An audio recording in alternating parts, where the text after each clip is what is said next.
Fairy Tale The 100 Years Quest, Chapter 2, The Dragon Slayer's Pedigree, begins Mishima's, you know, usual strain of bullshit.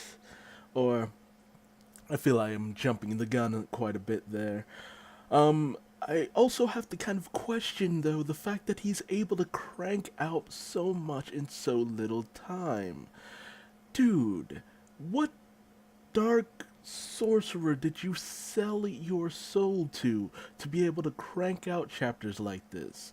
Whereas most mangaka are start to kind of slow down the older they get and the more they experience and take a more hands-off approach with certain series, you just seem to be getting more involved with the manga scene.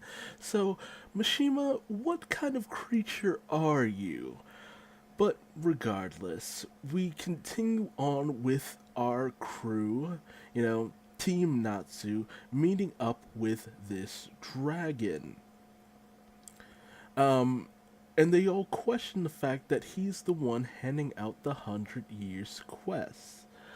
Uh, when they inquire as to, who he is, what he is, the fact that apparently the oldest guild hasn't taken on any new members in 100 years, well, over 100 years, he goes on to say that all the members have grown old and perished, and no real new members have joined simply because many wanted to strike out on their own, join up with other guilds, and create new guilds. However, as time goes on, Natsu and Wendy notice something peculiar. The fact that this dragon is not a full on dragon, but in fact a human. He is Elfinsaria, and he is the first master of Magi Dragon, the very first mages guild. He has been alive for more than 100 years, and to that he reveals that he is very much in the same vein as Acnologia.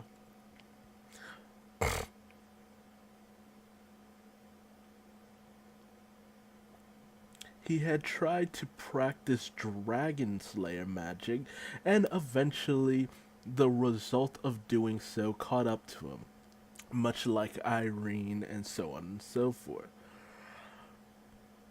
Although how Agnologia never stumbled upon him is kind of unknown.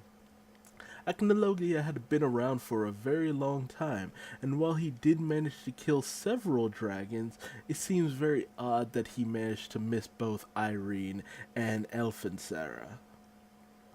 Elfinsara is a bit of an extravagant gentleman, as up until this point he has mostly met, very manly, beefy dudes looking for adventure.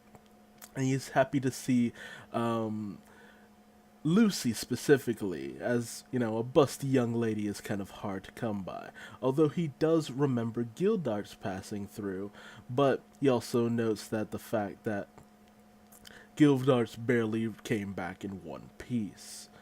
When he asks if the team has what it takes to take on such an endeavor, naturally they agree. We then cut back to the Fairy Tale Guild, where we see that Juvia is very much just completely going crazy, waiting for Gray, and wants to go and seek him out.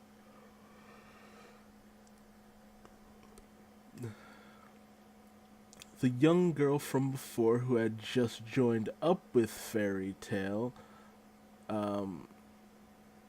notes the fact that Juvia should be a little more trusting in in Gray, and it seems as though she does not put her faith in Gray. Juvia snaps back a little bit in stating that, Natsu is constantly surrounded by various women, so there's no way he would possibly have any interest in her, but the young girl just reiterates the same. However, Gajeel catches something that the young girl had stated.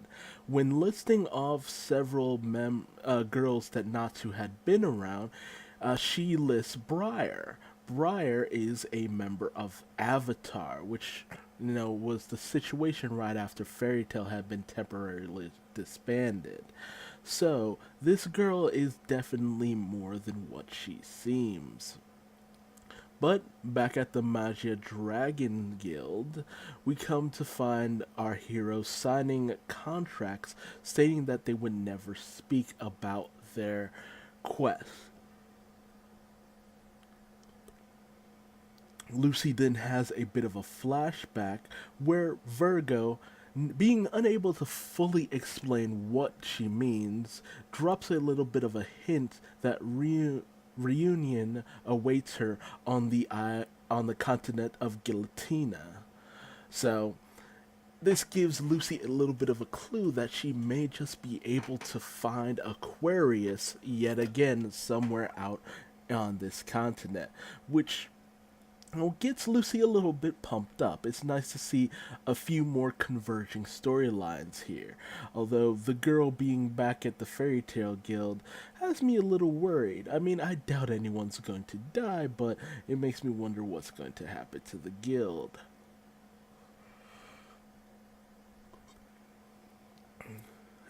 As everyone signs, Elf and Sarah explains the nature of the quest, which is specifically to hunt down 5 dragons, noted as Guillotina's holy pentadrakes. What a pentadrake is, I have no clue. And it's also, once again, very odd that there are so many dragons out there in the world that somehow Acnologia has not stumbled across. Like, either he was out there were a lot more dragons out there than I thought, or Acnologia didn't stop giving a shit halfway through. Because the more I learn about all these various dragon-like creatures being out there in the world, the less intimidating Agnologia comes across as. Speaking of Acnologia, Elfin Sarah says that each of these dragons are arguably as strong as Acnologia, which, gets everybody kind of questioning if they'll be able to even take on this mission. And it also kind of explains why Gildarts even came into contact with Acnologia. Just the nature of this mission just dictates that you'd come into contact with him. But considering how they were able to defeat Acnologia ultimately, this also serves as the next best test because dragons are shown to be very insanely powerful in the fairy tale world. So it creates a good amount of challenge as the next step up for our heroes in this storyline, considering that Acnologia was the final boss of the original series, so that makes a little bit of sense. But it also just brings into question if they'd be able to defeat 5 of these guys.